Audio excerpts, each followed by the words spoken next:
Amen. That's the most important thing na magagawa ng isang Kristiyano. When you don't understand, because we are finite beings, amen? We are limited in everything. Ang pinakamaganda niyan, lapit ka sa Panginoon. If any of you lack wisdom, let him ask of God. Amen? And kahit di mo nawaan, sumamba ka pa rin sa Panginoon. Kasi maraming Kristiyano pag hindi na unawaan nangyayari, ayaw na sumamba eh. Hello? Ang buhay ng ano ba ang value ng tao? Pag ang tao ay hindi sumamba sa Diyos, nawala na yung value niya. What shall it profit a man if he shall gain the whole world and lose his own soul? What's the value of his soul? Naging valuable ang kaluluwa natin nung tayo naligtas. At ang buhay ng tao, nagkakaroon ng value lalo pag sumamba sa Panginoon. Amen? Walang pwedeng pumalito dyan. Alright? So ngayon pong gabi, pag-uusapan natin yung isang tao na ang ganda ng simula, ang pangit ng katapusan. Alam ko, katapusan sa atin, pangit talaga. Kasi marami yung singi ng buhay. Amen? Oo. Nakakaramdam mo kayo. Kalahatian ka lang kayo, pero damang-damang na uyan. Amen? Ngayon, usapan natin is the next king. Last week is about David. Ngayon naman ay si Solomon. Well, he is titled in our lesson as the worldly king.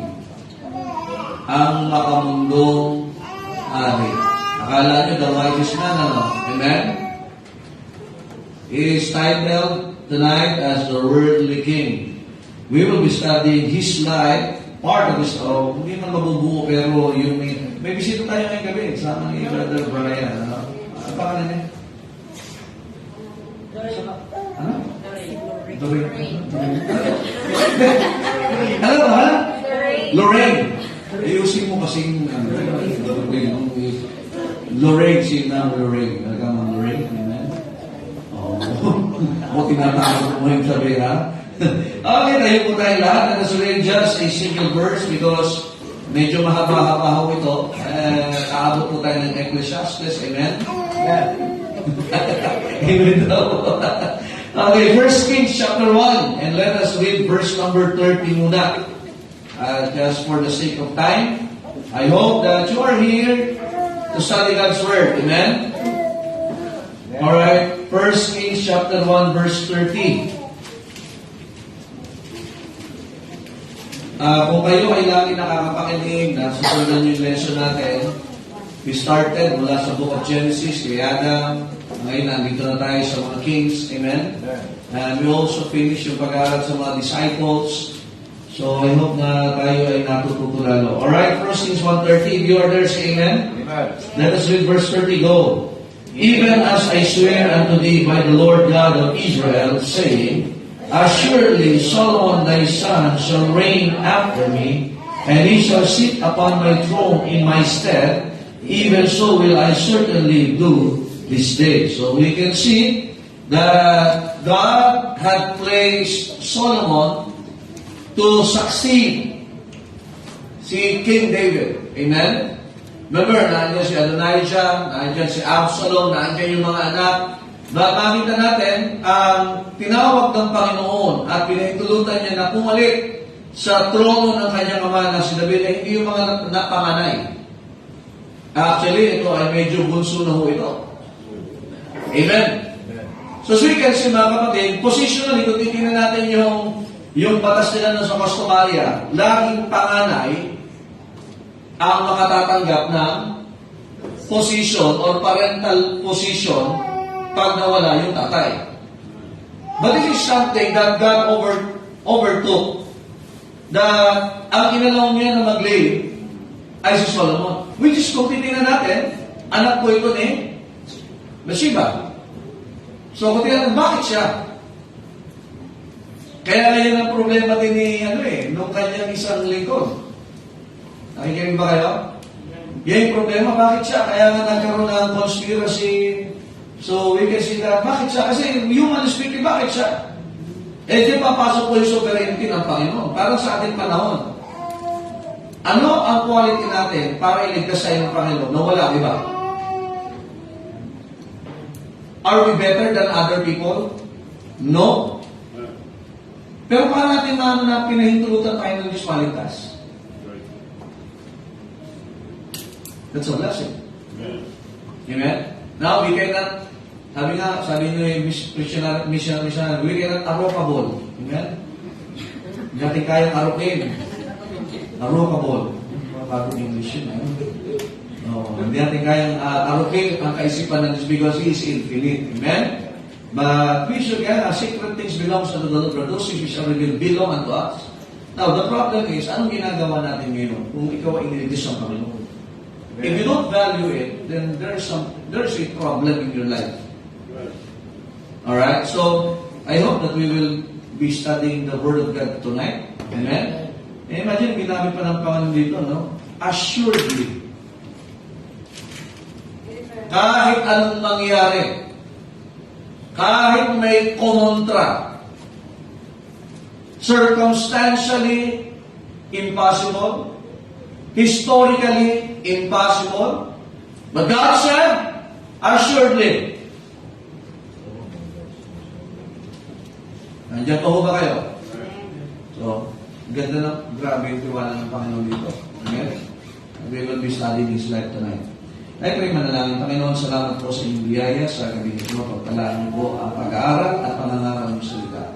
Nawa, Panginoon, makita namin ang aming mga sarili na we are living under your grace. We don't deserve of our salvation. We don't deserve of the life that we have now. Ministries, family. And we don't deserve you, O God. But thank you, O God, that you have allowed us to live under your grace. And tulungan niyo kami, Panginoon, na makita ito, na napakahalaga. We are so privileged to be in the ministry, to be part of God's family, God's church, and in God's service. Help us, Holy Spirit, God, tonight. In Jesus' name we pray. Amen. Thank you. Please be seated. And I hope, umabot si J. Basser B.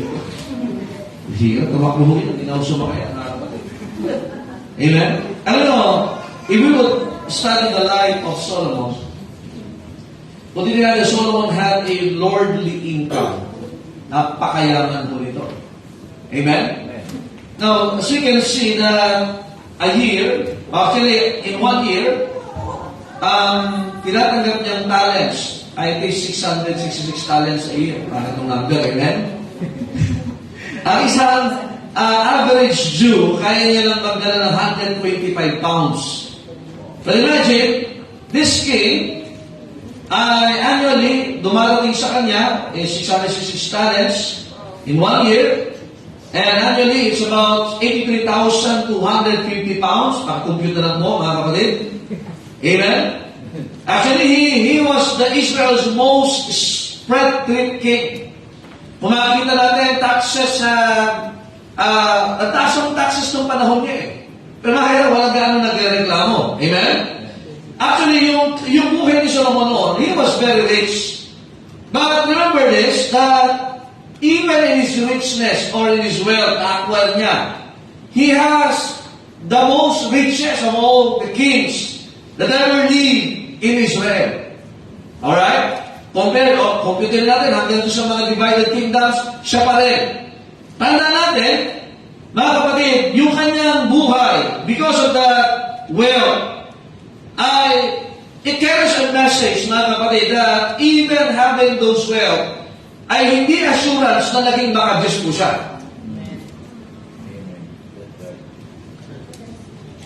Kasi sabi ng iba, pag nagkaroon siguro ko, lalo ko maglilingkod sa Diyos. There is no guarantee with that.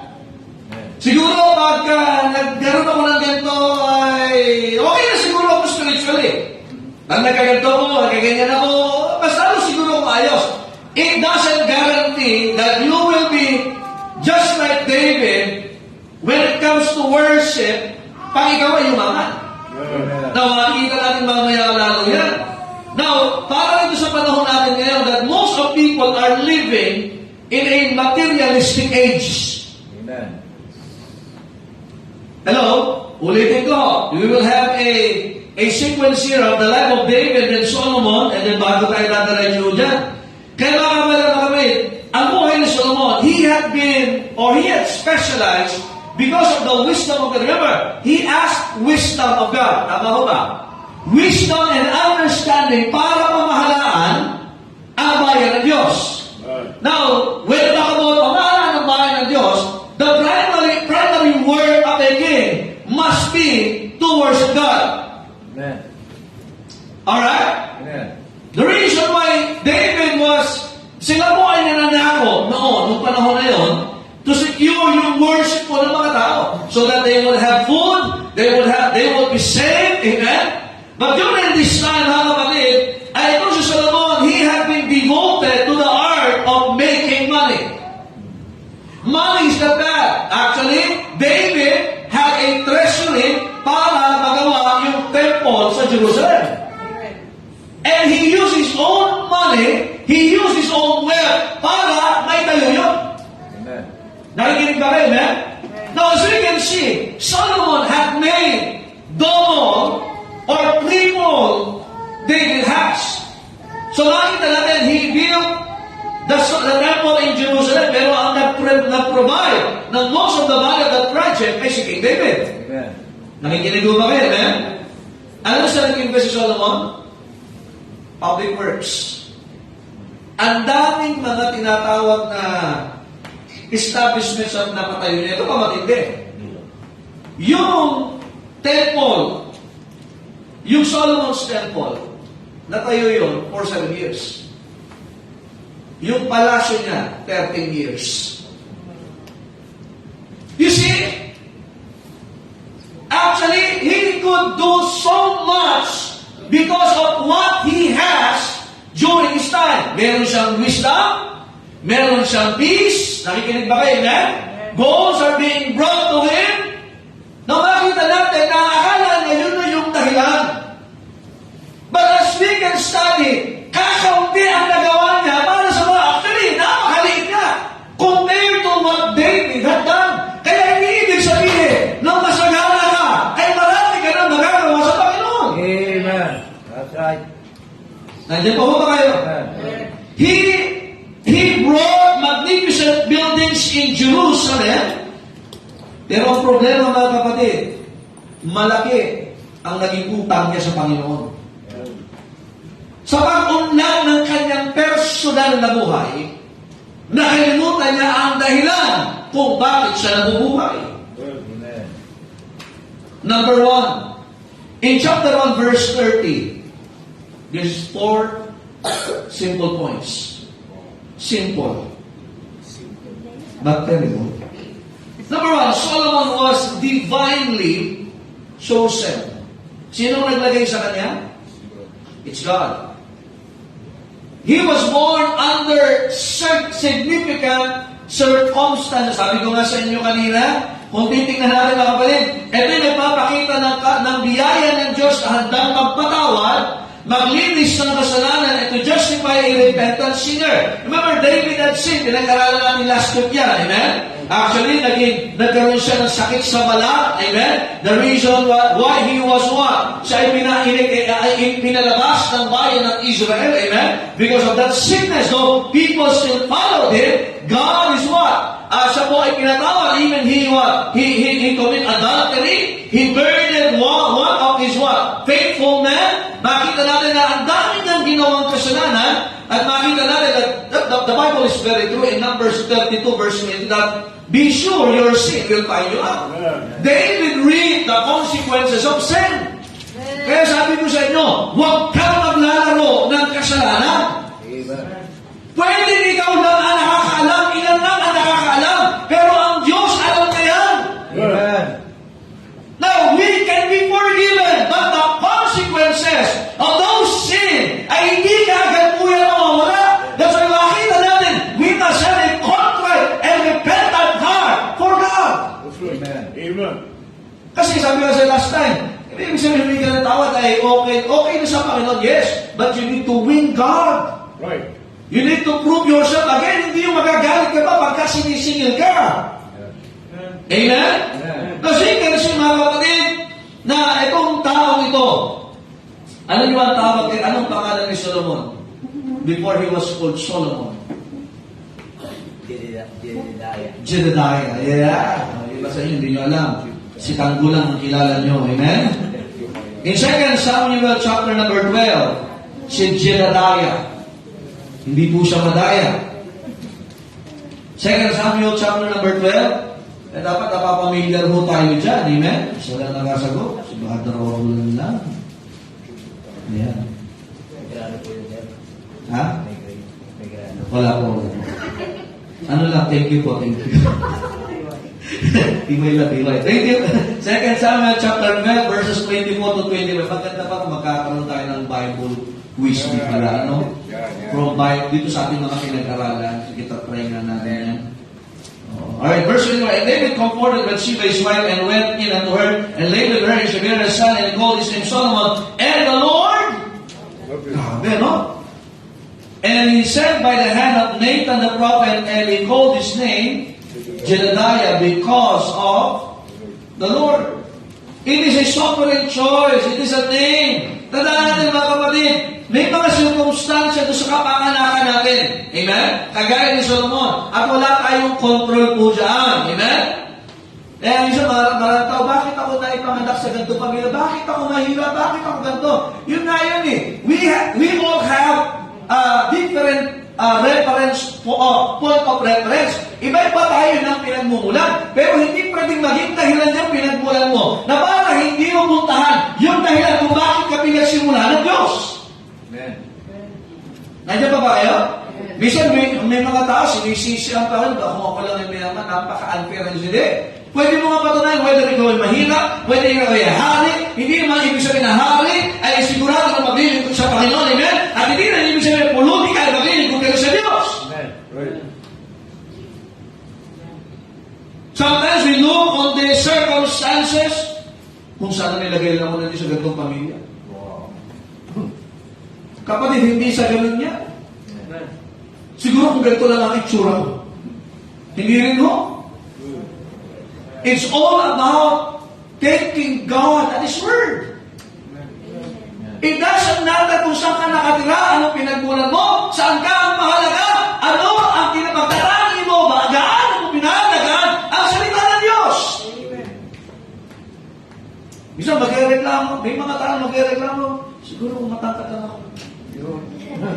Yung pinanganak lang ako Amerikano, pinahirapan ka din mag-English. Siguro kung alam lang ako ni Pastor, huwag naman. Siguro kung alam lang, marami tayo. Kaya maraming mga taong bitter. Imbes ang buhay nila maging better, tinulungan nila ang sarili nila na maging lalo mabait. Alam niyo ba sa karera, doon sa track and field, magtataka ka bakit siya nakakurba. Hindi sila pantay-pantay. Tama? Tama? But they have the same measure in life. May panahon na smooth, may panahon may kurba, pero kailangan takbuhin mo, tatakbuhin mo. Hindi ka pwede na ay, Pastor! Nasabihin sa'yo, parehas na ang advantage nyo, it's magmamatter lang sa skill muna. Nakikinig ko ba kayo? Amen. Sa buhay na ito, mga hindi, it doesn't matter kung saan ka nagsimula, paano ka nagsimula. Ang matter dito ikaw ba'y nagkaroon ng takot sa Diyos? Because the fear of the Lord is the beginning of wisdom. Nandiyan pa ho ba kayo? Amen. Amen. Amen. Dapat maunawa, hanapin natin ang kalooban ng Diyos. Ang kalooban ng Diyos laging nakapaloob sa salita ng Diyos. Hindi ka pwedeng maging bitter kung sana kasawa ko ganito lang. Sana anak ko ganito lang. Sana magulang ko ganito lang. Kapatid, dyan mo nga dapat mapatunayan lalo. Ganito man ang sitwasyon namin, pero ako'y magpupuri sa Panginoon, ako'y sasamba sa Diyos, ako'y magtatanggap sa Diyos. Binigay niyo ito sa akin eh. There are things that we don't have the control. Pero God allowed us to be in that situation. Amen. And remember, ang Diyos hindi nagkakamali. Right. Kung si Solomon, imagine, binigyan siya ng pagkakataon to try these very things na maging pabor sa temporal, yung mga temporal and even eternal. Alam niyo, ganun din sa atin dito. We may not have these temporal things. Pero ang problema nito, hindi ka na nagkaroon ng temporal things, material na bagay. Hindi ka pa nagkaroon ng mga eternal na bagay. Ang masama din ito, nagkaroon ka ng temporal, nawalan ka ng eternal. Man. Right. Amen. Let us read therefore the conclusion of the whole matter, fear God and keep His commandments, for this is the whole duty of man. Amen. Iba naman, nawala ka ng temporal, pero grabe naman yung eternal na bagay na haharapin mo sa Panginoon. Amen. Nakatawaan niyo ba yun? Right. Alam niyo ba bakit buwis buhay ang mga apostol at yung mga nauna mananampalataya? Because of that eternal truth. No wonder Apostle Paul called your problems as light affliction. Right. Magaang problema. Meron pong advantages and disadvantages. Tanda natin si Solomon. He grew up knowing God's law because of David. And natin, almost half of the Psalms, si David ang nagsulat. And David was singing the Psalms every day in his palace. He loves music. He loves playing harp. He loves God's Word. Amen? Amen. Then definitely, dahil sa anak ni David, he would sing Psalms also. Amen. The servants will be singing Psalms. On the other hand, he was not just also exposed to godliness, but also he was exposed sa kanyang tatay na polygamist. Nagreklamo ka ba nun? Ang dami niya asawa eh. At so, imagine natin sila sa isang palasyo. At ang maraming asawa, laging may silusan. He was exposed. Eh dahil medyo least yun. Despite imagine, nakikita niya yung mga mata na umiirap sa isa't isa. Amen. Hindi ibig sabihin kapatid niya ay kasundo niya. Kasi nag-aagawan sila sa kapangyarihan. He was exposed with that kind. Akala niyo ba mabilis din maging mayaman? Much is given, much is required. Polygamy. Ang polygamy ay pagkakaroon ng higit sa isang asawa. It was not endorsed by God. Though it was tolerated because pinakita ng Diyos, hindi talaga maganda ang woman na may higit sa isang asawa. Patagilin tayo dyan. Amen. Bakit?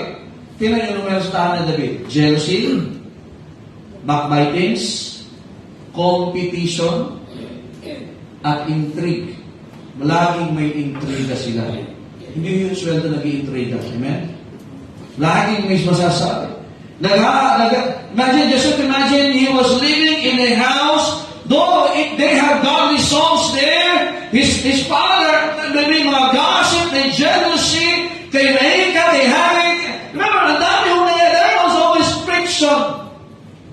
And Solomon lived in the thick of it. Doon siya nabuhay. Nandiyan pa ho ba kayo? Ay, isa tayo ay magtatanong, bakit kaya ganito ang buhay ko? Siya, sarap-sarap ang bagay. Siguro, yung isang parte nakita mo maganda. You cannot see the whole picture. That's why, mind your own business. Yung ang sarili mo, ayaw mong ayusin. Para gusto mong ayusin yung iba. Amen? Kung titingnan natin mga kapatid yung buhay niya, he was divinely chosen. Ang ganda, no? Amen? Di ba? He was put Jedida because the Lord loved him. Amen? Pero, because of that, you go to the house of King David, Solomon was young, yun na ho yung meron doon. Amen. Hello? But still, kahit gano'n yung circumstansya, pinili pa rin siya ng Panginoon. John chapter 15, ye have not chosen me, but I have what? Chosen you. Are you chosen by God? Amen. If you are saved, you are elected to serve. Amen. Kahit anong circumstansya, kapag naligtas ka, ikaw ay dapat maglingkod. Hindi mo pwedeng itahilan, mahirap lang kami, broken family kami, hindi ako nakapag-aral, wala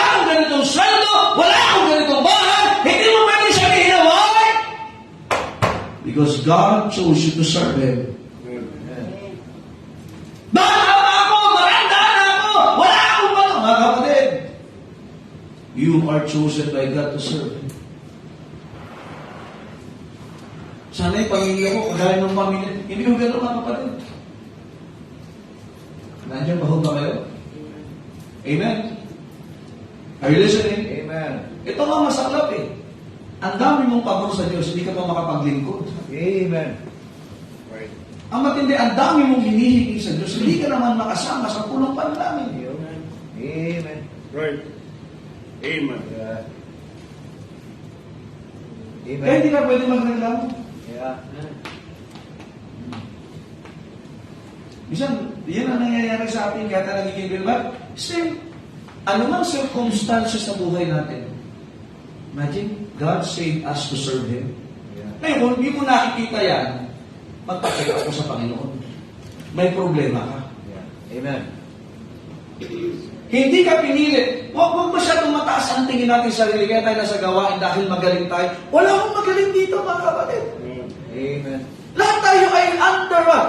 As it is written, there is none righteous, no not one. Nasusulat, walang matuwid, wala kahit isa. So lahat tayo nanggaling sa isang background. Liko! Amen. You may have a good family background, you may have wealth in your family, you may have a good education, but we have the same background na tayo po ay mga liko. Amen. Eh, minsan gagamitin natin yung kumplasa, baka di na makapaglingkod. Busy ako eh. Alisin natin ang kalusugan mo, anak. Busy ka pala eh. Para marami kang time sa akin. Amen. Amen. Si Solomon, hindi yung naging dahilan. Number 2, Solomon was doubly challenged. Pagka doubly, dalawang beses. Wow.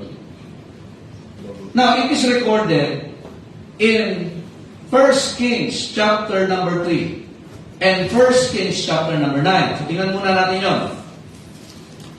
In chapter 3, verses 1 to 14, kung may nag-record, in chapter 9, verses 1 to 9. Alright?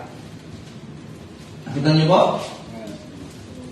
Sa verse number 3, and Solomon loved the Lord, walking in the statutes of David his father, only he sacrificed and burnt incense in high places. And the king went to Gibeon to sacrifice there, for that was a great high place, 1,000, burnt offerings which Solomon offered upon the altar. In Gibeon, the Lord appeared to Solomon in a dream by night, and God said, ask, I shall give thee.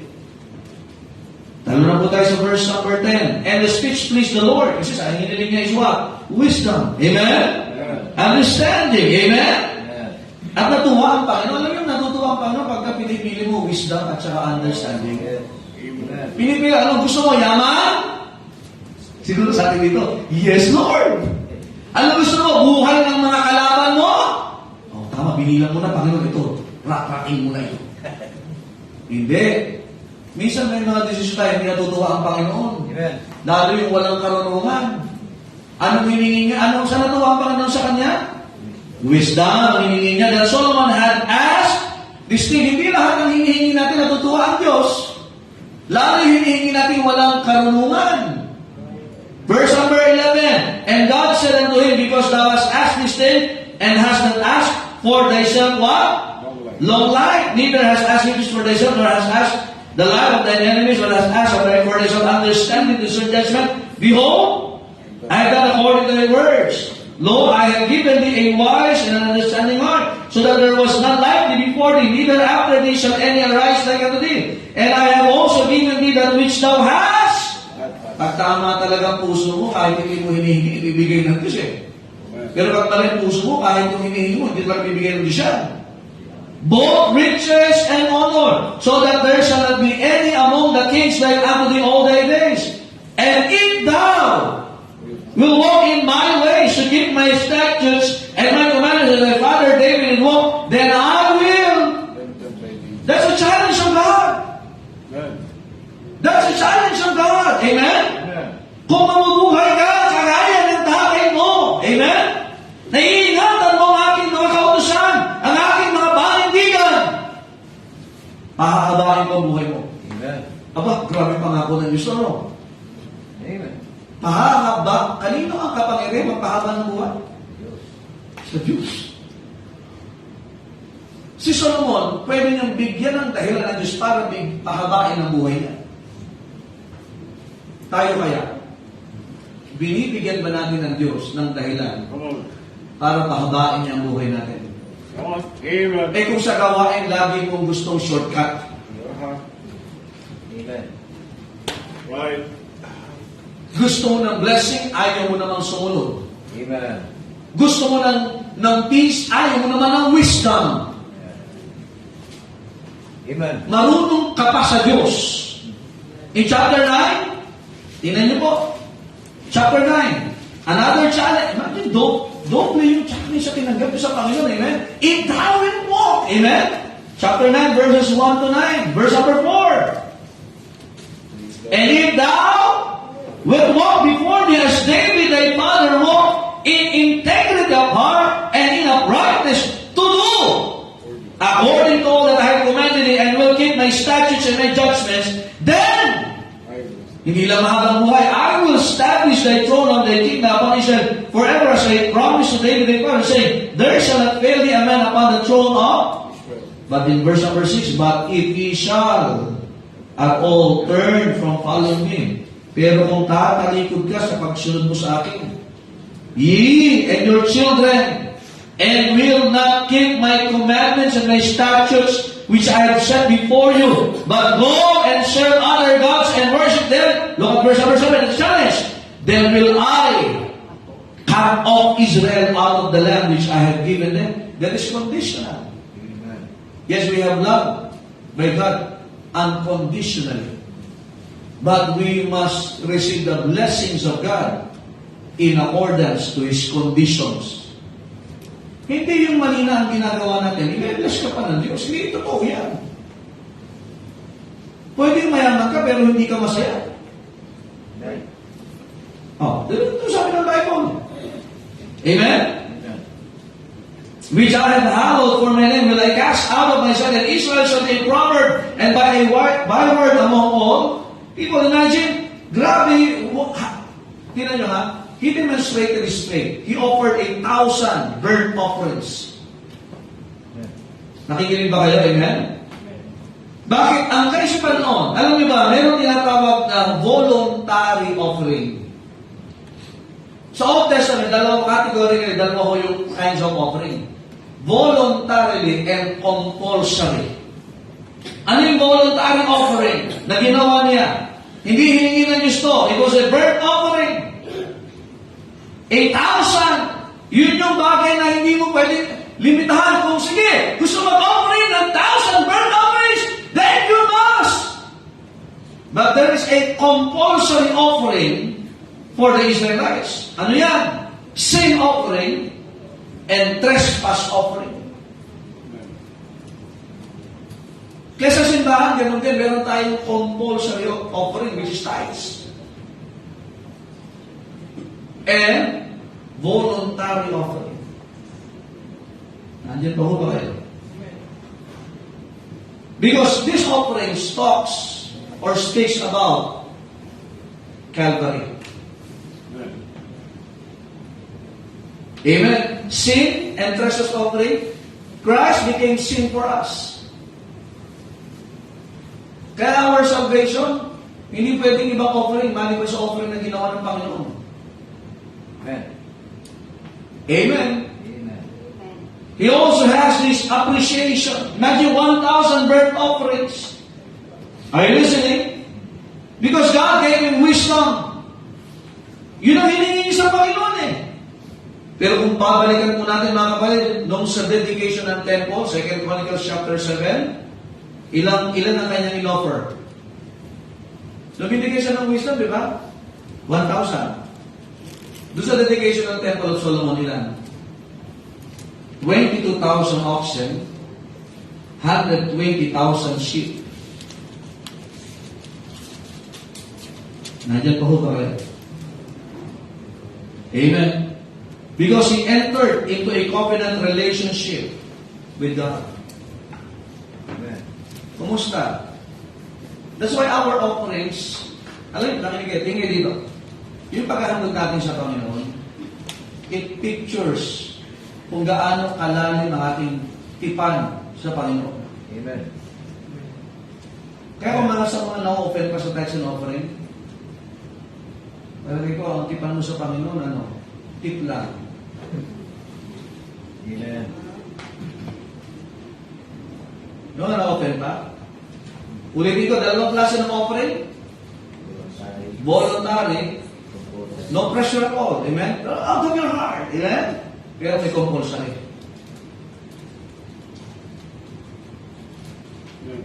Amen? Amen. Nagsimula siya ng tama. Bakit? Because of the challenge. He was challenged by God. Amen? Ang ganda, no? They started right. Nagsimula siya ng masimula. 1,000 offering, 1,000 burnt offering para sa Panginoon. Bakit? Hiniling niya yung wisdom, hindi niya yung understanding, hindi niya hiniling yung yaman, hindi niya hiniling yung mahabang buhay. Bakit? Idadagdag ng Panginoon yan. And he was challenged again by God. Kung basta ikaw ay magtapat na, lumakad ka kung paano lumakad ang tatay mo si David para sa akin. Now will bless it. Even the kingdom will be blessed. Kaya a blessing in association. Sa pagsunod ng isa, marami ang makikinabang. Amen. Pero tandaan natin sa pagtalikod niya, yan din ang nagsimula. He started well. He was a type of shining, he was a shining type of Christ. Everything had been added unto him. Matthew 6:33, but seek ye first the kingdom of God and his righteousness. And all these things shall be added unto you. Pwedeng mayaman ka pero may clear buhay mo. Pwedeng mayaman ka pero ang gulo ng buhay mo. Nandiyan pa ho ba kayo? Amen. Kung titingnan natin mga kapatid, itong si Solomon, nung panahon na yun, lahat nasa kanya na. Nasa kanya na ang lahat. He started well.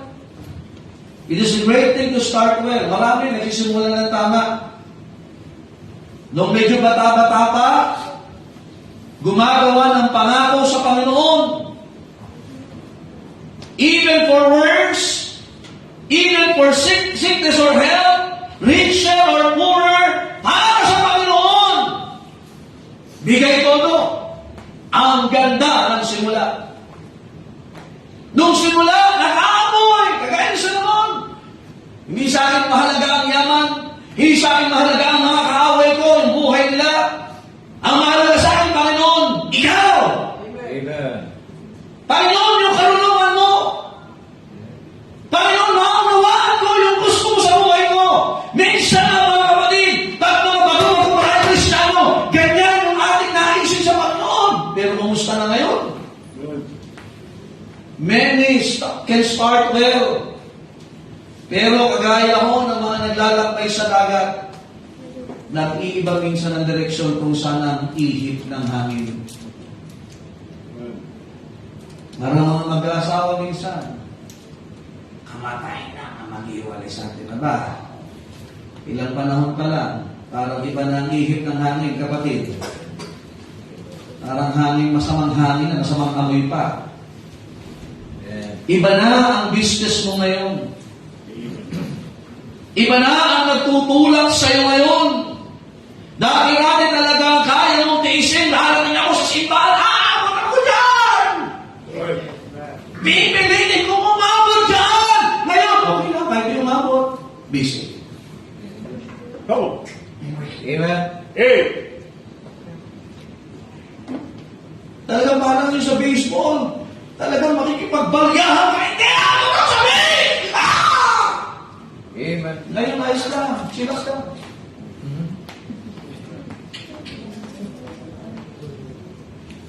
Amen. Maraming Kristiyano, especially nung panahon sa amin sa Cruz, no? Pine-persecute, nasa simbahan. Pinipigilang dumalo, nasa simbahan. Amen. Wow, amen. Yung asawa ni Pastor Jerry, si Ma'am Joanne, pinalayas ng pamilya, kasi simba, dinala na sa gate yung damit niya, pero hindi na tumigil sa Panginoon. Amen. Ngayon, pambihira, pinagtutula ka na! Ayoko sumimba! Huwag niyo akong pilitin! Nilalapatan niyo ang aking karapatan! Iba ng bakit challenge? Patok na patok sa'yo. Nausay mga TikTok, patok na patok sa'yo. Pero challenge siya ng Panginoon, hindi mo tinatanggap. Amen. Nagsimula ka ng tama, nagsimula ka na sa loob ng Diyos, kumusta na kayo? Right. Amen. Tayo ba yung mas... Alam na, we are on the last days. Yep. Marami akala mo nagmamahal sa Panginoon, pero hindi. Hello? Amen. Right. Are you still there? Amen. Iba na yung advancement mo. Dati, for the glory of the Lord. Dati talagang walang wisdom yan. Ito ang kalooban ng Diyos. Ngayon, parang dito na ako, tinataboy ng Panginoon.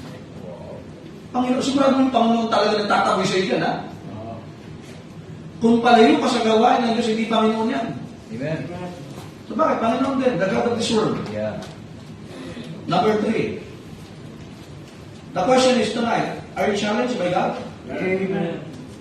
Years ago, I was called by God. He challenged me to obey Him by faith, Amen. to follow Him by faith, to trust His word by faith, Amen. to go in this place by faith. And so the same challenge that God is giving me every morning. Amen. And I have seen, Lord, yung bunga ko mga kapatid. Amen? Amen. Number 3, Solomon was dreadfully changed. In chapter 9 of 1 Kings, chapter 9, in verse number 10, are you still there? Total, tayo naman ay dapat mga Bible student talaga, nag-aaral tayo. Listen to this, alam niyo ba ang change, it did not happen all at once. Pagbabago sa kanya, hindi biglaan ang pagbabago. Chapter 9, verse 10. Hindi na kayo? Basa. Ayan, pabulitan. And it came to pass. To pass at the end of 20 years, when Solomon had built the 2 houses, the house of the Lord and the king's house. Ilan taon? Ilan taon ng Kristiyano? 20 years lang ba ang iyong kontrata? Nandiyan pa ho ba kayo? Chapter 11, verse 8. Tuloy-tuloy ho yan, mga kapatid. Nandiyan pa ho ba kayo? Pag binasa yun, tatapos yan sa chapter 11, verse 8. And likewise, did he for all his strange wives, which burns incense and sacrifice unto them. Remember, he started well. He offered burnt offering 8,000 at the start. At the dedication of the temple, 22,000. Amen? Amen. Thousands of ships. Ilan ship na yan? 120,000 ships.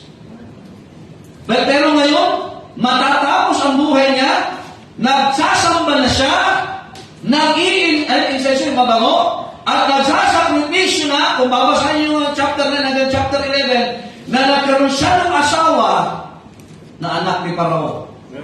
At nagkaroon siya ng marami pang ibang asawa na isang araw, hindi naman niya ginagawa yun dahil sa karunungan galing sa Diyos, pero dahil siya ay nakapangasawa ng mali.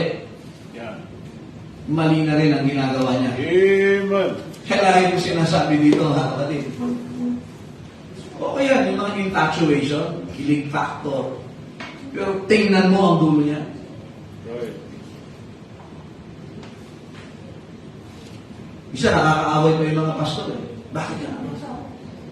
Ay, basta mahal ko talaga. Hindi na kita kilala. Yun natin. Sabi ko ako dito, pag pinayagan ng magulang, wala tayong gagawa dyan. Pero sa mga magulang, kung mahal mong anak mo, bago pa ang pagkasira, makialam ka. Ano yung nangyari? Hindi naman ano eh. Ang change, gradual po yan, puti-uti. Walang nag-backslide ang biglaan.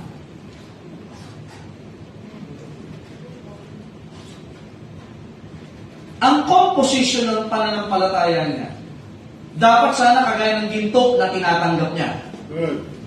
Pero tila ang tinanggap niya hindi na pananampalataya sa Diyos, kundi pananampalataya niya sa kanyang ambisyon. Sa pagdami ng kanyang koneksyon, ay pagdami rin ng korosyon o pagkasira ng kanyang buhay. Kaya hindi ibig sabihin na ikaw ay maraming koneksyon at marami kang tinatanggap ay mas maayos na ang buhay mo sa harapan ng Diyos. Amen. At hindi rin garanti na wala ka ay maayos din.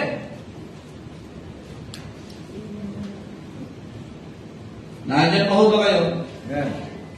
Nagpasimula siya mga kapatid na ang kanyang layunin ay kalooban ng Diyos. Pero bumagsak siya sa tinatawag na cares of this world. Dapat mapatayo ito, dapat maganito, kaya kailangan ko ng koneksyon. Naging kaibigan niya yung paraon ng Egypt. Bilang kanyang closest, ibinigay yung anak na pang-asawa niya. At ayun, sunod-sunod, may marami siyang koneksyon. Kaya delikado pag ikaw nagpapastor, na koneksyon ang hanap mo at hindi kalooban ng Diyos. Amen. Hindi ibig sabihin matagumpay, mabilis ka nakapagpatayo, marami kang natatanggap, at parang ang dami mong pera ay matagumpay na. Tingnan nyo yung grabe yung nangyayari ngayon. Once you associated to politics, ilan ngayon, ilang pastor ngayon na nadisgrasya because of that. Amen. That's right. Good. Because of that. These are open to possibilities. Delikado ka. Kaya ba, ilang pamilya na sira, magbuhay magkasama sira. Bakit? You open your connections to somebody na hindi dapat. Right. Ilang mag-asawa nasisira? Ilang kabataan na nasisira ang buhay? Alam niyo, ang tagumpay minsan nakaka-intoxicate, nakakalasing. Nakakita na kayo ng lasing? Yung mga katabi mo. Not many men can take it. Hindi lahat kaya yan. Nakikinig ba kayo? Yung sobrang gwapo, Brad? Delikado yan. Ito prosperity, delikado. Dapat iniingatan. Power, popularity, kapatid, delikado yan. Good. At marami ngayong mga pastor gusto maging popular. Right. Marami ngayong Kristiyano gusto maging powerful. At gusto nila yung prosperity na meron ng mundo. Dapat makasabay ako materialist sa kanila. Teka, yan ba kalooban na niyo sa atin? Nandiyan pa ho ba kayo? Amen. Sa 1 Corinthians 1:26, sabi ng Bible, how that not many wise men after the flesh, not many mighty, not many able, noble, are wrong! Tinong buhay ni Solomon na ito. Sa bawat araw, day by day, and with each passing moment, unti-unti, lumalayo na siya sa pagsamba, siya'y tumalikod na. Bakit? He cares for the world, for the flesh, and for the devil. Bakit? Business is booming. Imagine, Gold of Ophir, sabi lang, Ophir daw ay Pilipinas. Marami, sabi lang nila. Oo, Philippines. Yung business is booming, lumalago ang negosyo. Nakikinig ba kayo? Hindi ibig sabihin, hindi masamang mag-negosyo. Pero sa pag-negosyo mo, baka lumalayo ka na rin. Tingnan nyo he became sensual in his behavior. And he also surrendered his belief. Baka akala mo minsan yung tinatanggap mo, lumalakas ka, hindi mo alam, yung pala nagpapahina na sa'yo. Sa pagtagumpay mo sa mga material na bagay, na ipinagpapalit mo ang mga makalamit na bagay, hindi yan masasabing tunay na tagumpay. Right. Amen. Sa Colossians chapter 3, if even be risen with Christ, seek those things which are above. Tingnan dito. Anong hanap niyo pa ngayon? Bakit ka naghahanap buhay? Para magbayad ng bill, buwan-buwan. Come on. Maganda naman yan, naghahanap ka para makabayad. Bakit gusto mo madagdagan ang kita mo? Yan. Amen. Para lang mabili yung gusto mo at makipagsabayan ka doon sa mga tao na akala mo ay successful, na ang kapalit, hindi ka na nakapagsisimba, Come on. Amen. hindi ka na nakapaglilingkod. Right. Hindi mo na nababasa yung Bible mo. Paniwala kung hindi ka na dalo ng simbahan, nagbabasa ka pa ng Bible. Hindi ka na nananalangin. Bakit? Lagi ka naka-Grab. Lagi ka naka-Uber. Lagi ka naka-Food Panda. Di ka nagpe-pray. Lagi ka may app, may bago kang app, pero ang buhay mo, luma na. Kung hindi po tayo mag-iingat na kapatid, baka wala nang matira sa ating good intentions kagaya ni Solomon nung nagsimula siya. Alala niyo ba talagang lumuluha pa? He decided to make money for the Lord's work. Bakit? Ang isip niya, kung marami akong pera, marami akong magagawa para sa gawain ng Diyos. So kaya siya lalo nag-business. Solomon's business was booming, blooming that time. Caravans traded, nakipag-trade siya saan? Sa mga naniniwala sa Fertile Crescent, sa Crescent Moon. Meron siyang navy, dyan, nakita natin. Meron siyang fleets na nandyan. He traded for gold. Makita natin, kundi natin talaga, everything that he touched turns into gold. Ibig sabihin, kumikita, lumalago. He traded in every commodity, lahat, silk, services, lahat. Kumikita talaga. Bakit? Meron siyang sound judgment, meron siyang managerial skills, and he was famous worldwide. Kaya dapat talagang sabi nga, enough was never enough. Yung sapat, hindi na sapat sa kanya. Godliness with contentment. Ulitin ko, minsan yung sapat, hindi na sapat. Ano yung primary reason sa Matthew chapter 6? Food, shelter, clothing, and the will of God. Then yung prime commodities. Those three, pag wala, pag meron ka, pero wala ka ng will of God, hindi mo nila Panginoon, tulubi ka pa rin. He wants something bigger. Imagine 7 years to build a temple for God and 13 years to build his own palace. Ganun niya pinaganda. Kalahati halos. Mas priority niya yung sarili niya kaysa sa Panginoon ng buhay niya. He was weary of his own ambition rather than God's vision. Come on. Amen. Maraming yun tayo sa panahon ngayon. Dapat may ganito na ako, dapat ganito na ako, dapat ganyan na ako. Bakit yun ang tinitingnan ko eh? Right. Kaya hindi ka na nakatingin sa Panginoon eh. Amen. Pero sabi pa ng Bible, looking unto Jesus. Sa Peter, sabi ni Pedro, lahat ko mapaparang. Ang masaklap nito, wala kang malang nagawa na para sa Panginoon. Instead of his wealth ministering to the Lord's people, it was all spent on himself. Money is a good servant, but a cruel master. Dahil ang kaisipan niya para sa Panginoon. Nandiyan pa ba kayo? Ang yaman niya, ginagamit niya para sa Panginoon. Pero ito dumating na sa kanyang sarili na lang. He was trapped. Kaya na parang mas marami pa siya makuha, nakipagkaibigan siya sa parao ng Egypt. Remember, Egypt pictures the world. The question is, are you a friend of God or are you a friend of the world? Because friendship of the world is enmity against God. At yan ang nagsimula. Diyan nagsimula. Nandiyan po ba kayo? Amen. The bigger they get in business, the less time and money they have for God. Makikita nyo, di ba? Pag medyo marami na, wala kang... Ang laging isasacrifice, tayo ulit ito, ang laging isasacrifice yung oras para sa Panginoon. Right. Pero pagka dumating na sa punto na wala nang magagawa yung pera, yung edukasyon, connection, sabi, Panginoon, bigyan mo ako ng time, buhayin mo pa ako.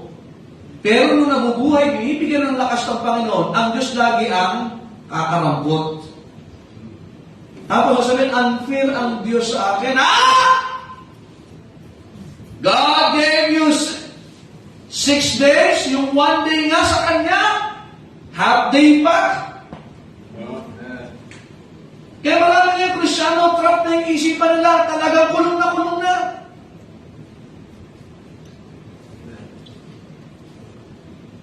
Sabi, pag nadagdagan ng sweldo ko, pag nadagdagan ang pera ko, magsisimula na ako magbigay. Totoo ba?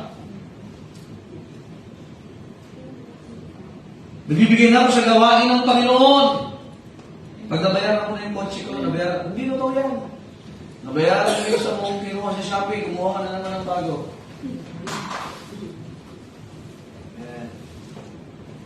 Ang dami mo nang nabayaran, yung commitment mo hanggang ngayon, hindi pa naibigay. Amen. Yung building sa likod, nakapiwangwang. Ang gawain ng Diyos kagkukulan. Bakit?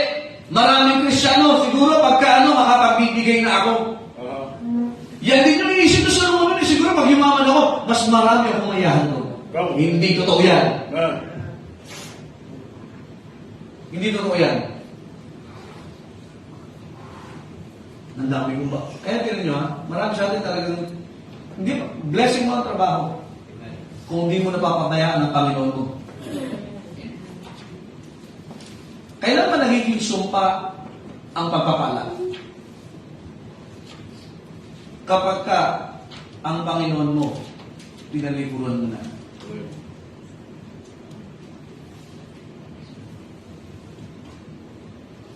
Amen? He became also sensual in behavior. Sabi ko, bata-bata siya, kasi may wisdom siya, hindi ako magiging kagaya ng tatay ko sa nangyari sa bahay namin. Kasi exposed siya sa tahanan niya. Basahin yung Book of Proverbs. Whoso findeth a wife, isa lang. Find it a good thing and obtain favor from the Lord. Aba, ay lumipas dahil ang pagkaibigan sa mga taga-Egypt kasi nag-expand yung boundary niya eh. Nagiging popular siya. Right. Kailangan niya pa ng connection. Iniregalo sa kanya yung anak ng parao. Kaya hindi lahat ng regalo dapat mong tanggapin. Amen. Right. Lalo kung galing sa W at sa mundo. Right. More. Amen. Minsan lang kong girlfriend punto. Amen. Walang ganito sa church. Talaga walang ganyan. Anak ng W yan eh. Come on. Amen. Anong tingin ng Diyos dyan? Which? Right. Wicked? Ay, anong tingin ng Diyos sa mga nandito? Godly? Wow. Righteous? Yung mga kakarnal na lang, hahanap ng mapapangasawa sa labas. Right. Wala kasi kaya sa Diyos, ang tatapang ng babae dyan. Natural, may pamantayan yan eh. Kaya minsan naliligo ng unbeliever kasi gusto nyo, walang pamantayan. Right.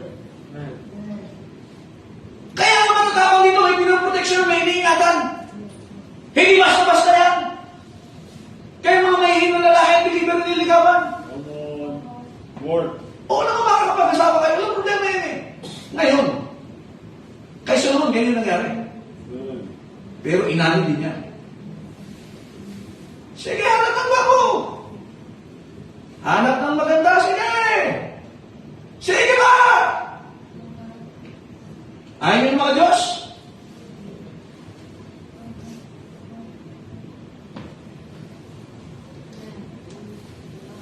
When Solomon began marrying unbelievers, paggising niya, ilan na? 1,000 na rin. Dati, ang offering niya, 1,000. Ngayon, 1,000 na pinaghahagugan ng Diyos. Diyosan. Dati, 1,000 sa isang Diyos. Ngayon, 1,000 sa 1,000 Diyos at mahigit pa. Yun ang kaibahan. Ang prinsipyo na iba, mawiwin ko naman yan. Once na nagpakasal kami, God. ako, bakit ikaw ba ang Diyos? Ikaw ba ang magbabago? Ay mga magulang, bakit gusto mapakasal? Ay kasi yung estado ng buhay namin, estado ng buhay ng ano eh. Hindi, ganito na makababa ang spiritualidad natin ngayon. Ang pamantayan nyo, yung pinansyal ng buhay nyo, at hindi yung spiritual. Nandiyan pa ho ba kayo? Ituturo ko ito ngayon, mga kapatid.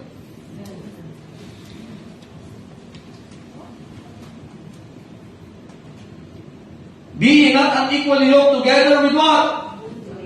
Unbelievers. Nung sinimulan niya yan, pambihira. Alam niyo ba, kalimitan ang napakasawa niya? Foreigners. Lalo na nauso din yan, ano? Kaasawa ko ng AFAM. Ano ba AFAM? American Family? Ano? Afghanistan. Pagkakalahati, Afghanistan na ngayon. Afghanistan. Foreigners. Sa Christianismo, ano yung foreigners? Unbelievers. Ba't hindi ito? Huwag nyo gagawin sa akin ito. Pastor Christian din naman po. Sa mga Baptist nga, sumasablay eh. Tapos sasabihin mo sa akin, Christian. Kahit ang diablo, nasasabi ni Christian siya eh. Nandiyan pa.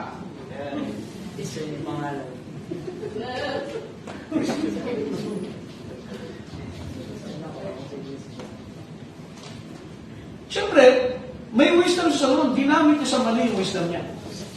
Hindi, ako bahala dyan. Kaya ko yan. Kaya ko gilid yan. Matindi ang leadership ko. Well, talaga ba? Sometimes we set our passions aflame on something God has forbidden. Yung ayaw pa ng Diyos, doon ka pa interesado. You sometimes we can justify the very things God has condemned. Lagi may paliwanag, ayaw nga ng Diyos yan! We always rationalize it. Lagi kang may paliwanag. Ano yung problema pa kay Solomon? Yung bilin niya na bago na. Alam sa last part, di ba nabasa niyo? At siya ay nag-iinsenso na at nagsasakripisyo na sa mga Diyos ng kanyang mga asawa. Imagine dati, Panginoon, bigyan mo ko ng wisdom, understanding. Ngayon, sabi niya, buda. Ay, pusa. Buhaya. Ngayon, pa-Bible, ngayon, naki-King James Bible ka, susunod niya, Quran na ang kapit mo. May nakita ko ganyan. Nag-asawa ng iglesia. Kasi bakit? Ayaw niyang tumandang talaga. Kung tumandang talaga, na nasa kalooban ba ng Diyos, kaya siya may ginawang asawa, na ikaw ang nilagay sa tunay ng Diyos. Ay! May siya kagulit, mga kapatid. Ngayon, talagang strong, King James Bible. 16:11. Nag-asawa ng believer kayo. Nasa iglesia na. Nasa dati na masaklap nito. Bumalik na kung saan-saan simbahan ng kulto.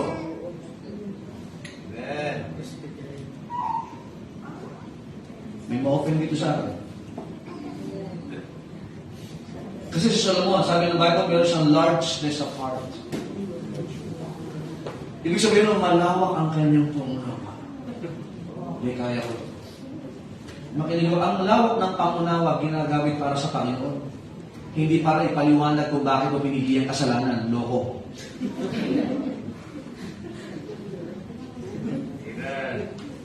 Yung English, full.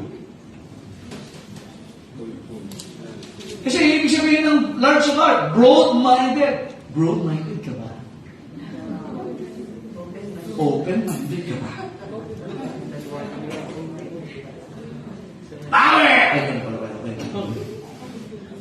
Nung nagsimula siya tumalikod sa salita ng Diyos, yun nagsimula, mga kapatid. He went down to Egypt for his wife.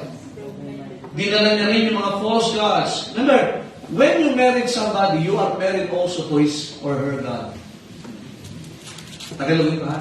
Pag nagpakasal ka, pinakasalan mo rin yung pamilya at Diyos ng iyong pinakasalan.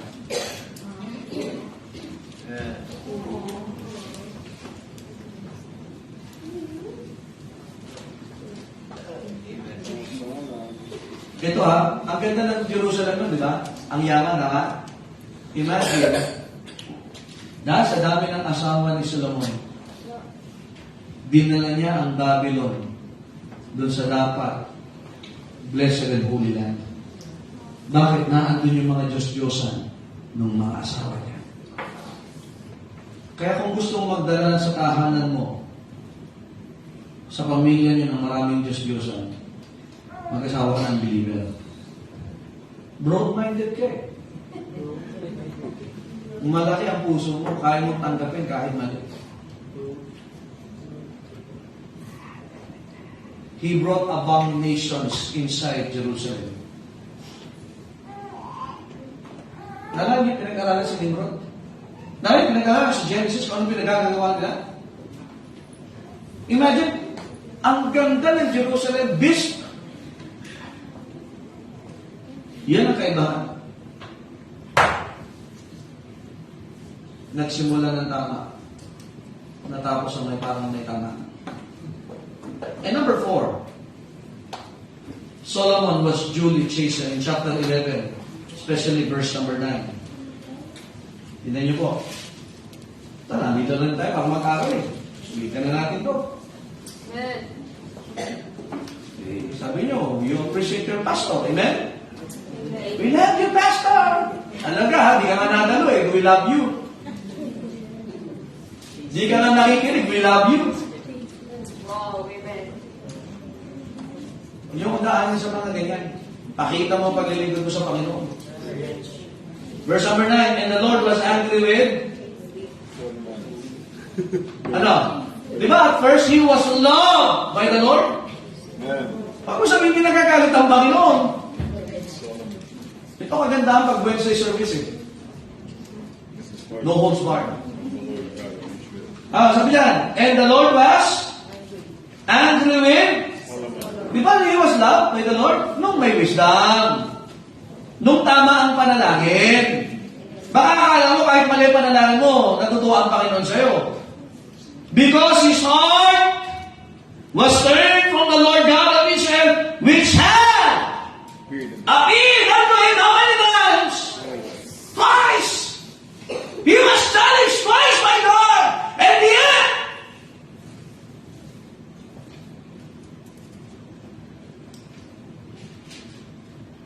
nagagalit din noong Panginoon, mga kapatid.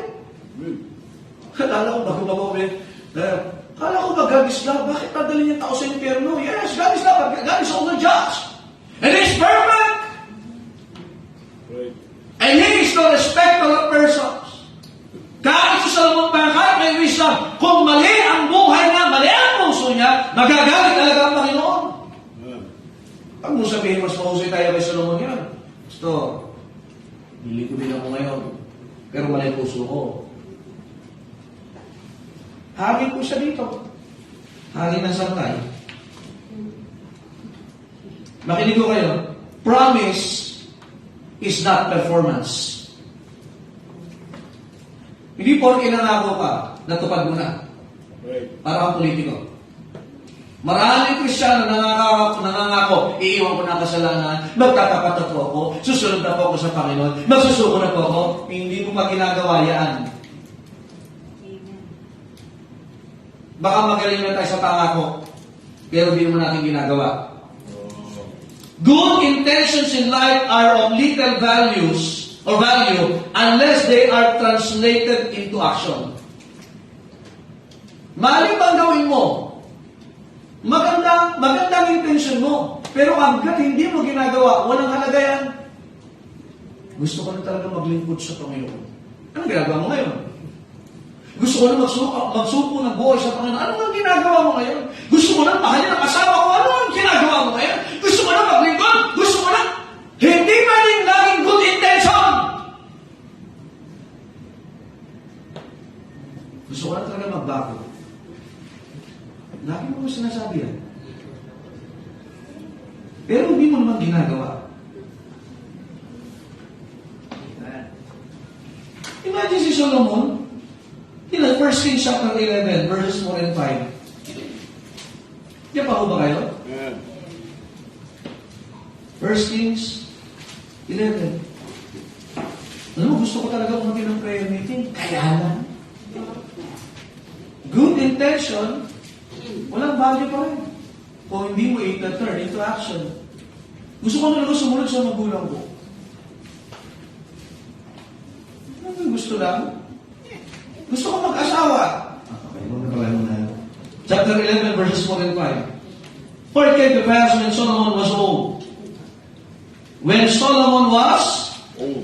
that his wives turned away his heart after other, and his heart was not perfect with the Lord his God. As was the heart of David is, si David medyo na-disgrasya ng kalagitnaan eh. Pero nakabalik sa dulo. Ito, ang ganda na simula, disgrasya sa dulo. For Solomon went, tingnan niyo po ito, after, kanino? Ashtoreth. Look at Israel ngayon. The goddess of the Zidonians, and after Milcom, the abomination of the... See? He worshipped this hideous effigies. Alam niyo mga effigies? Di ba kapag kayong Marcelo, nag-aaral sila ng mga effigies, yung mga malalaking ano? Yung mga mukhang halima, mga ganon. Ang kagyan, mga... Imagine, ulitin ko, yung mga terrapims, ang papangit po niyan. Ang papangit, Brad.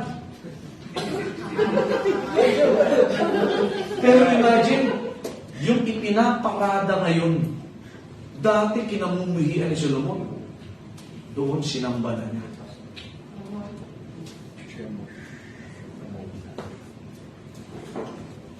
Amen.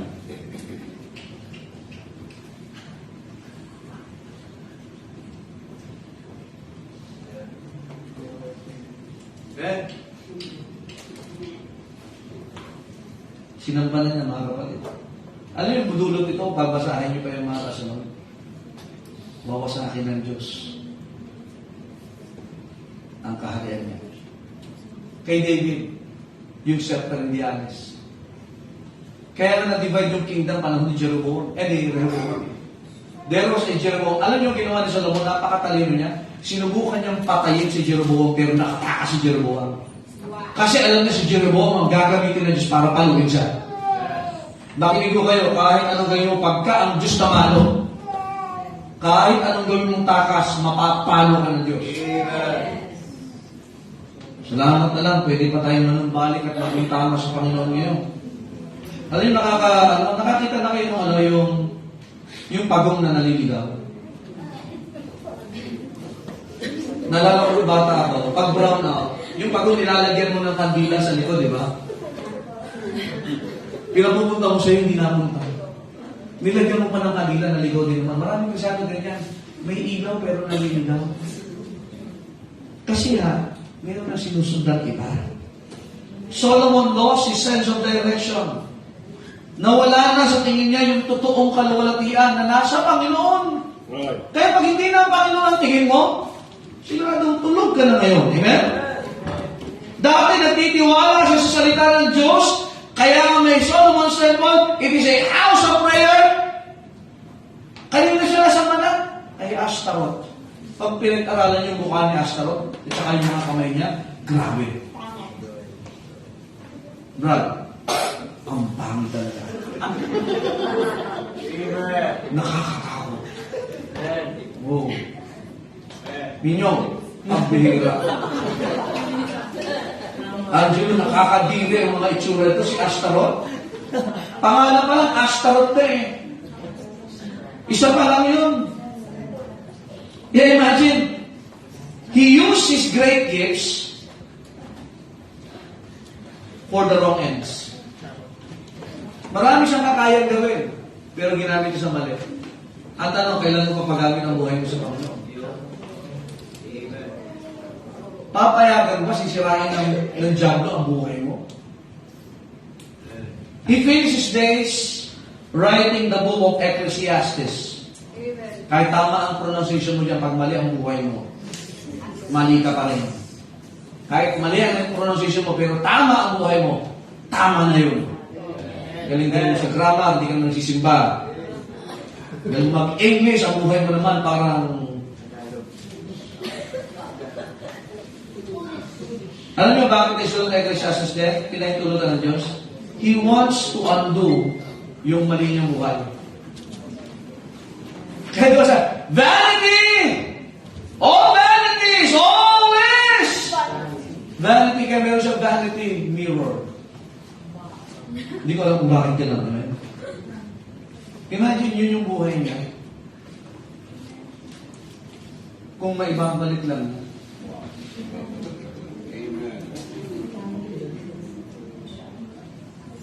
Pero ang kaiba kay David, nakabalik pa eh. Naitama pa eh. Pero dumating sa punto, yung taong humingi ng wisdom sa Panginoon, sumamba na kay Astarot at sa iba pang mga Diyos. Ngayon, naglilingkod ka sa Panginoon.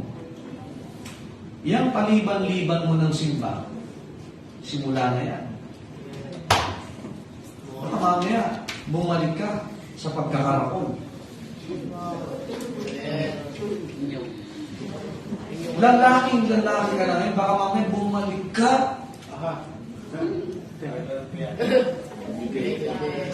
Napakaganda mo ng babae ngayon, sabi ng nanay tatay mo. Huwag mo ba paniwala yung iba? Doon ka sa nanay tatay mo, okay na yun. Ano yung gagawin ng mundo sa iyo ngayon?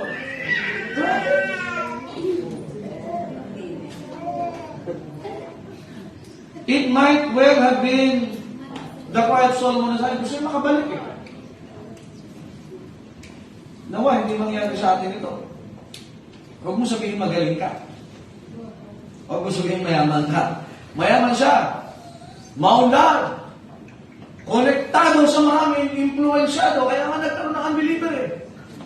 Kaya nagkaroon ng asawa niya ay prinsesa or reyna ng Ehipto.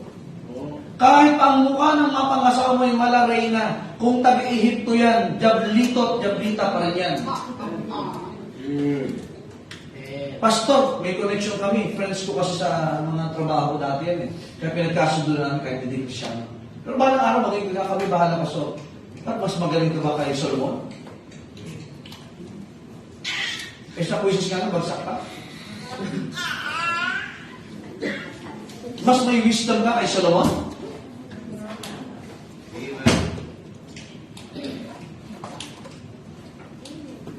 Kapatid, mahal ko ang gawain ito.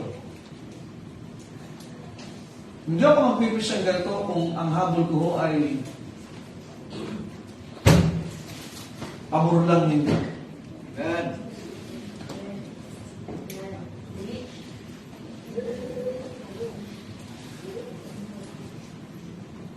Imagine, saan nagdala? Sayang yung wisdom eh. Baka isang araw, at the end of the day, meron vanity. Ano yung vanity? Lagi ka lang nakatanaw. Kaya sabi sa last part, let us share the conclusion of the whole matter. Sige, pagsama-samahin na, pikit na lang. Mayaman, may sariling farm, may daming lupain, ang daming vineyards, ang daming lahat! Fear God. It will all come to this. That's Solomon ba? Solomon yan. Fear God. Keep His commandments. Hindi mo duty na pasayahin yung unbeliever. Hindi mo duty na sambahin yung ibang Diyos. Fear God and keep His commandments, for this is the whole duty of man. Your duty is not to entertain. Your duty is not to be successful on their side. Your duty is to fear God and keep His commandments. For God shall bring every work into judgment. Alam niyo bakit tinatawag whether it be good or whether it be evil? Kasi sa mundo niya, ng Solomon, ang tingin sa kanya, successful. Good Solomon, good connection, ang yaman mo, ang dami mong asawa.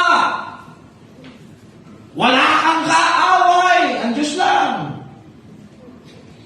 Yung masakla, wala kang kaaway na tao, pero ang Diyos kaaway mo. At galit ang Diyos sa'yo. Kabati mo lahat, maligaw sa Diyos. Masakla po yan. David became the enemy of many. Instead, ang tingin ng Diyos sa kanya. Ang gamit ng Diyos sa kanya. Kaya sa naman, gayahin mo yung tatay mo. Kaya, sundan mo! Sundan mo ang yabang ng tatay mo. Sabi ko kay Luke, pag mag-aasawa siya, Yeah. dapat nagsuko ng buhay sa Panginoon. Tatakwil ko yan.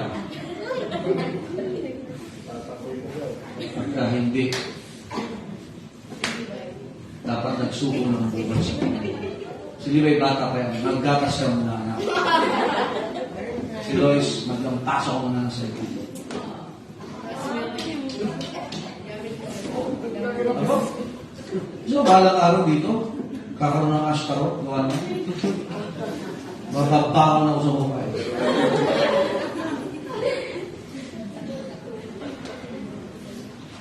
Tandaan niyo ito. Mga kapatid, hindi porke matinanda ang tingin sa'yo ng iba dahil tingin mo'y successful ka, ay tuwa na ang Diyos sa'yo. May nakakala mo. Nakita niyo si Solomon, mayaman siya pero galitan Diyos sa kanya.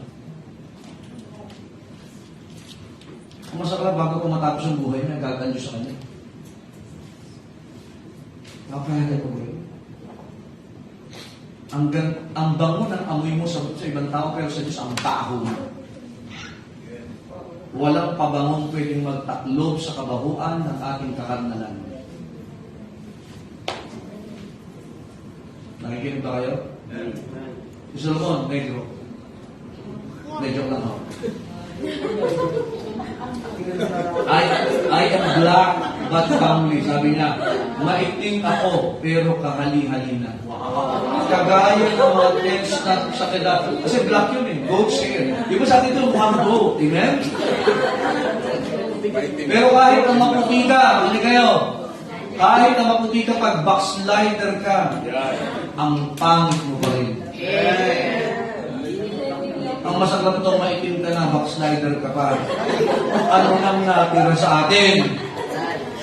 Kaya di bali ng maitim, nasa kalooban naman ng Diyos. Eh kung maputi ka, at spiritual ka pa, pambihira, jackpot. Ay, hindi pala. Ha? Kaya mga kapatid, pinatatawa ko lang, pero grabe ho ito. Grabe ho ito. Amen? Nagsimula, sabi ng Panginoon, and the Lord and God loved you. Sa last part, and the Lord was angry. So, ngayon ba, natutuwa ang Panginoon sa'yo? Well, definitely, nandito ka eh. Nakikinig ka eh. Amen? Di ba dito panay ang liw? Para lang makasimba.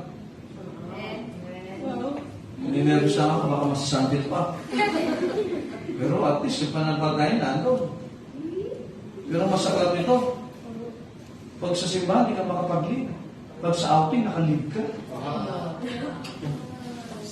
Di ba? Asa ang wisdom doon? Pagkakasala, nakakahabol ka. Pag birthday, nakakahabol ka. Pag church, hindi ka makahabol. Ikaw ang nagpapahabol, tingnan natin. Huwag mo, ulitin ko mga kapatid, huwag natin sabihin mas magaling tayo kaysa naman. Ngayon, tayo natutuhong at gabi. Ano? Okay na kaya? So kung magsalita kaya, hindi na ako eh. Gabi ako eh.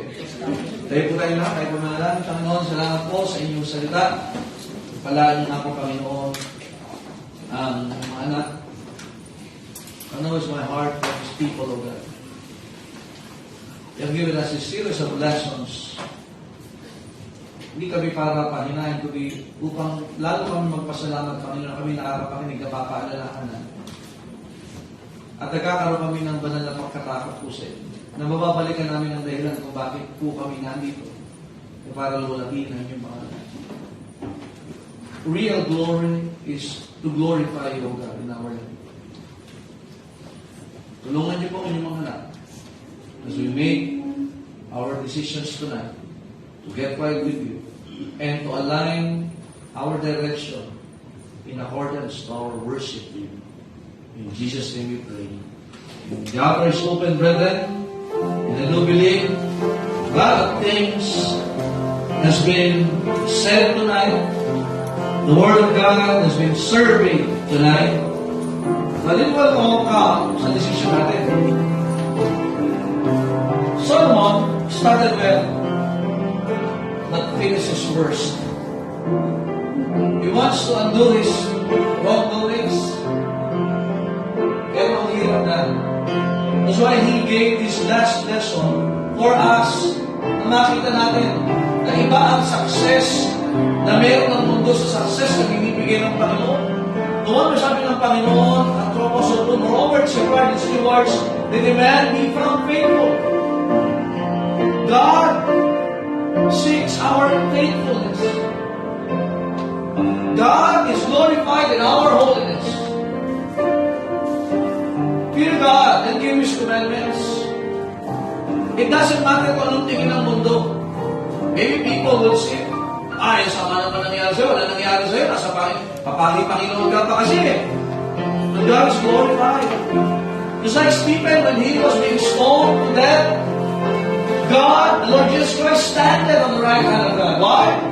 People was mocking him, and yet God is pleased with him. It doesn't matter what people would say, but no matter is anong sasabihin ng Panginoon sa atin. Na ang sukatan ng tagumpay ay hindi ang salimutan, kundi ang salita ng Diyos. Hindi ibig sabihin na may pagsagana ay maka-Diyos ka. Ang pagsagana ay hindi maglalayo sa iyo sa tunay na pagsamba. Sapagat ang pagsamba ang nagbibigay ng tunay na kasaganaan. Ang puso natin dapat ingatan, iayos, itama. Kung papawala na yan dyan. Dakilang Diyos, amang banal sa langit. Salamat, Panginoon, sa inyong salita. Salamat po, banal na Espiritu, sa pagpapaunawa sa amin. Thank you, God, na kami ginagawa sa may patuloy. It was quite a bit hard preaching tonight. Thank you, God, for this wonderful time that we have a tender heart tonight to receive such news. Thank you, God, and we glorify you tonight. In Jesus' name we pray. Amen. All of you said? Amen. Amen. I hope tayo po ay natutumo ng salita ng Diyos. Amen? So, that's always the goal. Matuto tayo, maluhati ang Panginoon, ingatan ang buhay natin, may tama yung dapat itama, at tayo ay mamuhay ayon sa kanyang kalooban. Let's go to our ashes for tonight's offering. Ay, salamat sa Panginoon.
Tayo ba'y manalangin, dakilan namin Diyos, salamat Panginoon sa medisign ng salita at salamat po Lord sa guidance sa amin.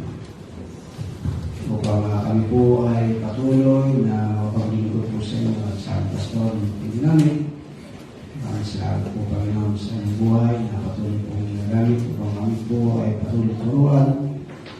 At dahil po ng Panginoon ang saraping nanilikom sa oras po ito, ipatuloy magalit para sa inyong gawain. Pagpalain po ang inyong mga anak, magbibigay at sa kanyang po sa mga buhay. At Tawagan nila sa pangalan ni Jesus. Amen. Amen. God bless you. Sige.